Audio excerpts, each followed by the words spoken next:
வணக்கம் நண்பர்களே, இது உங்கள் பொன்பாலன் அஸ்ட்ரோ சேனல்லேருந்து. இன்றைக்கி ஒரு தகவல் வந்து பாக்கி என்னன்னு கேட்டிங்கன்னா, அதான் ஒருத்தவங்க வந்து பாக்கியில் நம்மளுடைய காலில் வந்து பாக்கியில் விழுந்து கும்புறாங்கன்னா, நம்ம ரொம்ப பெருமையாக வந்து பாக்கியில் ஆசீர்வாதம் பண்ணுறோம். சரி நல்லா இருங்க அப்படின்லாம் வாழ்த்துறோம். அதெல்லாம் வந்து பாக்கியில் சரியான வந்து பாக்கியில் கேட்டால், அதெல்லாம் கொஞ்சம் நம்ம யோசிக்கக்கூடிய விஷயமாகத்தே வந்து பாக்கியில் இருக்கும். என்ன காரணம்னா, ஒருத்தவங்க காலில் வந்து ஒருத்தவங்க ஆசீர்வாதம்னா, இந்த விழுகிறவங்களுடைய வந்து பாக்கியில் கர்மாவுடைய ஒரு பகுதி வந்து பாக்கியில் அவங்கள வந்து பாக்கியில் சேரும்ன்றது ஒரு ஐதீகம் வந்து பாக்கியில் இருக்குது. அந்த கர்மாவை வந்து பாக்கியில் இறைவனுடைய துணையை தொண்டு அந்த கர்மாவை கழிக்கக்கூடிய நபர்தே வந்து பாக்கியில் இந்த காலில் விழுந்து ஆசீர்வாதம் பண்ண விஷயம்லாம் வந்து பாக்கியில் பண்ணணும். நம்மளை மாதிரி சாதாரணமான ஆட்கள்லாம் அந்த கர்மா வந்து பாக்கியில் சரி பண்ண முடியாது.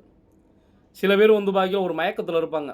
அதாவது நம்ம காலில் வந்து பாக்கி விழுந்து கும்பிட மாட்டேன், ஆள் பார்த்து கும்பிட்றேன், அப்படி இப்படிலாம் நிறைய பேர் சொல்கிறதெல்லாம் வந்து பாக்கியில் உண்டு.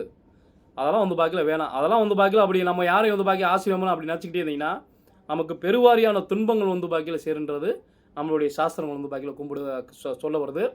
அதனால் வந்து பாக்கியில் பார்த்தீங்கன்னா, நம்ம ஆசீர்வாதம் பண்ணுறதா இருந்தால் இறையருள் துணை கொண்டு அந்த கர்மாவை கழிக்க தெரிந்த நபராக இருந்தால் நம்ம அதை செய்யணும். இல்லைன்னா அதை தவிர்க்கிறது நல்லது நண்பர்களே. மிக்க நன்றி. இது உங்கள் பொன்பாலன் அஸ்ட்ரோ சேனல்லேருந்து என்னால் முடிஞ்ச தகவல்களை உங்கள்கிட்ட பகிர்ந்து வந்துருக்கேன். பார்க்குறவங்க கண்டிப்பான முறையில் லைக் பண்ணுங்கள், சப்ஸ்கிரைபர் பண்ணுங்கள். நன்றி, வணக்கம்.